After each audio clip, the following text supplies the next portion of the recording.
I wanted to come on here real quick and share a dream I had early this morning, which ironically is President's Day. I had this happen a couple of years ago when Trump was president, and I also had a dream on President's Day at that particular time that there was an assassination attempt on his life. So here it is with Joe Biden being the president at this time.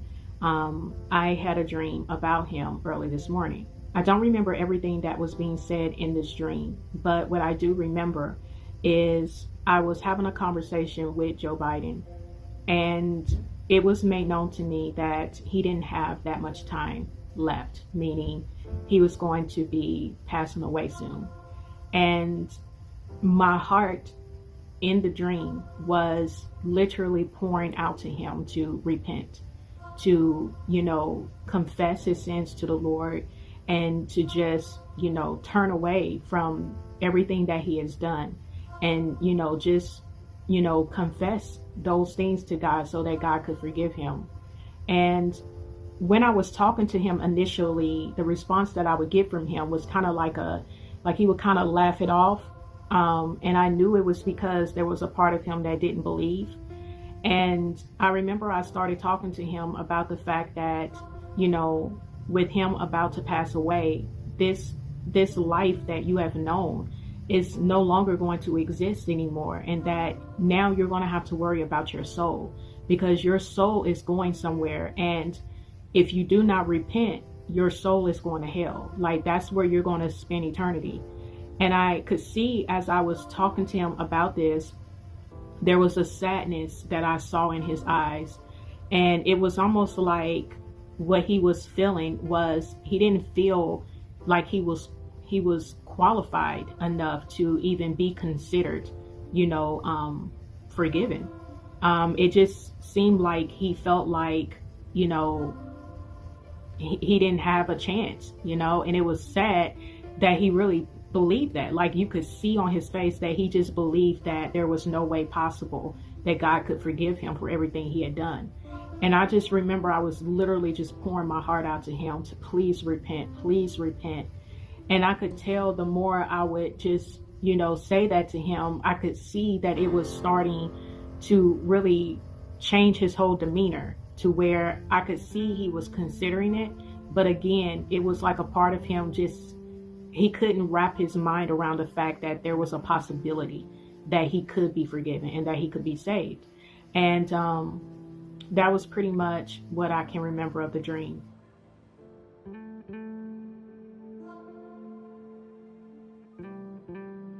This particular scene, I was looking out over what looked to be like a busy street. And I could see all these cars, just driving in their lane.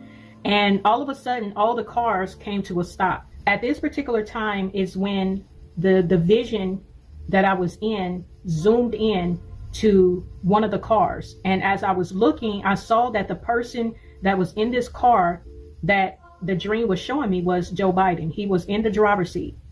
Now, you guys, when I saw Joe Biden, it was as if he was stone cold. Like, he looked like he wasn't there. It literally seemed like his body was there, but there was nothing in the inside. Like, there was no movement. There was no expression. It didn't even look like he was breathing. He was just frozen. And he was just gazed in one direction ahead of him. And that was what I saw. Like, and I'm telling you, when I was looking at it, it gave me the creeps, because it didn't look like him, but yet I knew it was him. And as I'm looking at him, all of a sudden I see this beam of light just begin to shoot inside the car that he was in. And this light became so bright that it hid everything that was on the inside of that car, including Joe Biden. I couldn't see him because of the light. It was so bright. After that happened, all of the cars started to go again. And I saw Joe Biden's car begin to move in the same direction as the other cars. And all of a sudden, the car literally just vanishes out of thin air. It just disappeared. And when I tell you, I didn't blink, I didn't look away. When I tell you the dream or the vision that I was in had me locked in on his car and on him. It wanted me to see everything that was being shown to me. And I saw the car going in the same direction as the other cars, and it just vanished. Like, it just literally just disappeared. And I'm telling you, in that moment, I felt fear, because I'm like, oh my gosh, I know I saw what I saw. What just happened? And I woke up. Second part of that vision, I see Joe Biden being removed. He literally vanished out of thin air. And at the time when I had the dream, or when I had the vision, I was looking at it from the standpoint of, well, he's going to be removed out of office. And that very well can be. But I've been really pondering on the fact here lately, a few months ago, I've been really thinking, when you think of somebody literally vanishing out of thin air, that means you are no longer existing on this planet. And now I'm looking at it as that very well could have represented a death of some sort. Either way, God showed me that Joe Biden is going to be removed.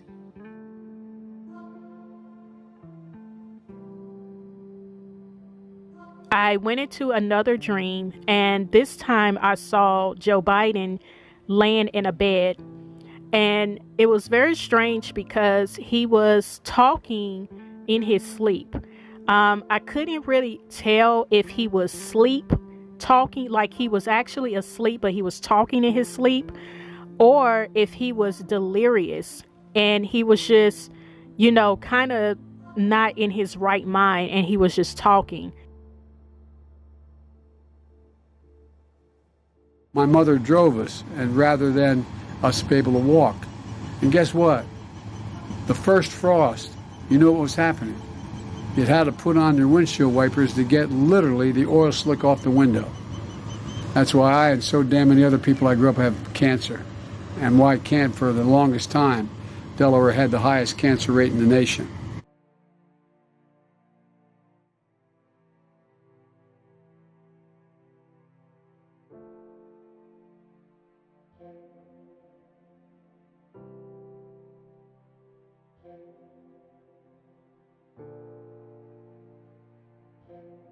There's not a single thing America can't do when we do it together as the United States of America.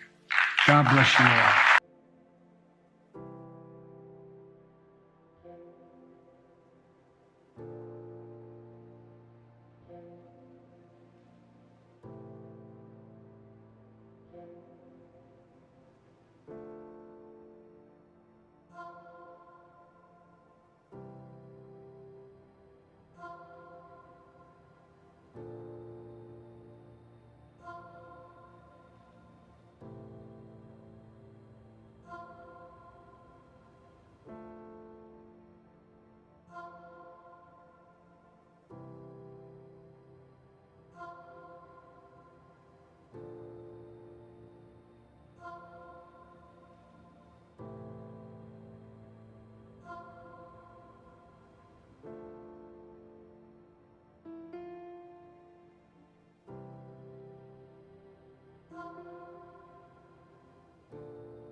Over the weekend, Joe Biden went off teleprompter again and led everybody to believe he was calling for regime change in Russia.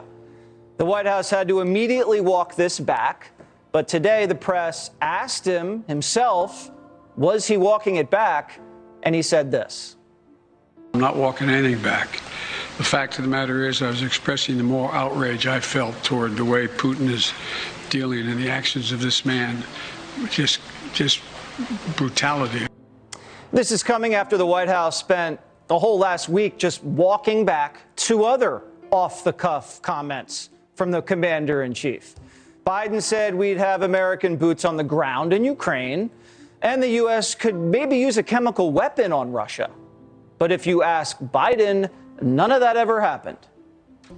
Are you worried that other leaders in the world are going to start to doubt that America is back if some of these big things that you say on the world stage keep getting walked back? What's getting walked back? It made it sound like, just in the last couple days, it sounded like you told U.S. troops they were going to Ukraine. It sounded like you said it was possible the U.S. would use a chemical weapon, and it sounded like you were calling for regime change in Russia, and we know... None of the three occurred. None of the three occurred? None of the three. Actually, all three occurred, and this is what he said. If chemical weapons were used in Ukraine, would that trigger a military response from NATO? It would trigger a response in kind. Look at how they're stepping up. Look at how they're stepping up.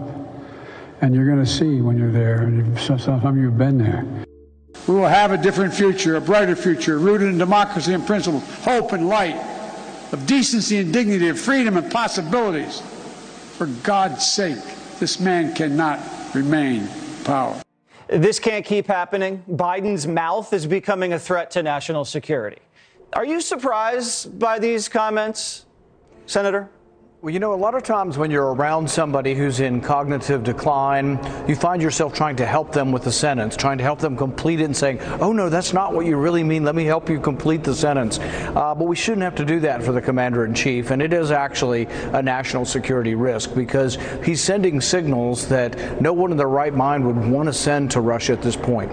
We aren't trying to replace Putin in Russia. We aren't trying to have regime change. We're not sending troops into Ukraine, and we're not going to respond in kind with chemical weapons. So none of those things are true, but you know, he lives in an alternate universe where he just says they're not true and he didn't say them, so I guess you're supposed to look the other way.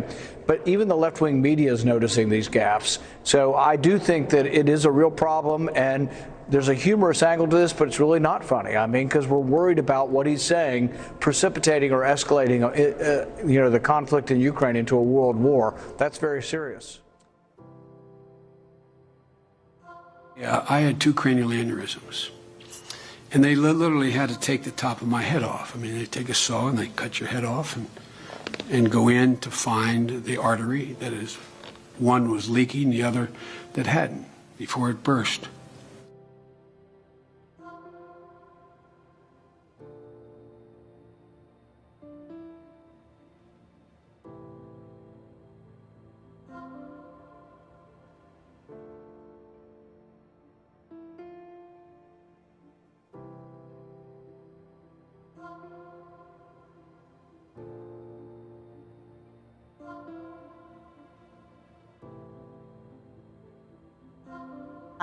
That Jackson called out the media for ignoring then-candidate Biden's gaffes on the campaign trail, including this one. I have a simple proposition here. I'm here to ask you for your help. Where I come from, you don't get far unless you ask. My name's Joe Biden. I'm a Democratic candidate for the United States Senate. Look me over. If you like what you see, help out. If not, vote for the other guy. Give me a look, though, okay? That's all I've really got to say to you. That led Jackson to tweet, remember the cognitive test that I gave real Donald Trump? The one he aced? Sounds like somebody else might need some testing done. Scary. Jackson writes in his new memoir that within 20 minutes of posting that tweet, he received a scathing email from President Obama, which read in part, I have to express my disappointment at the cheap shot you took at Joe Biden via Twitter. It was unprofessional and beneath the office that you once held. It was also disrespectful to me and the many friends you had in our administration. You were the personal physician to the President of the United States as well as an admiral in the U.S. Navy. I expect better, and I hope upon reflection, you will expect more of yourself in the future. Kaylee, scathing indeed from his former patient.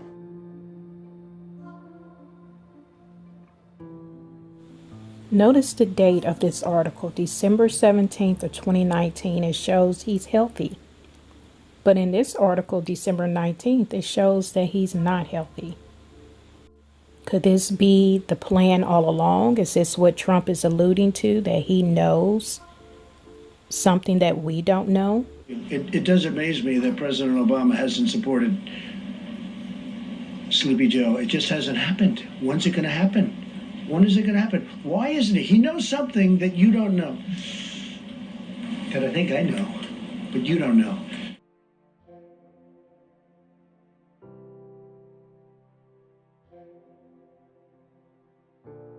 This update coming straight from the White House just moments ago. This morning, President Biden has tested positive for COVID-19. He is fully vaccinated and twice boosted and is experiencing very mild symptoms. He has begun to take Paxlovid, which is consistent with CDC guidelines. He will isolate at the White House and will continue to carry out all of his duties fully during this time.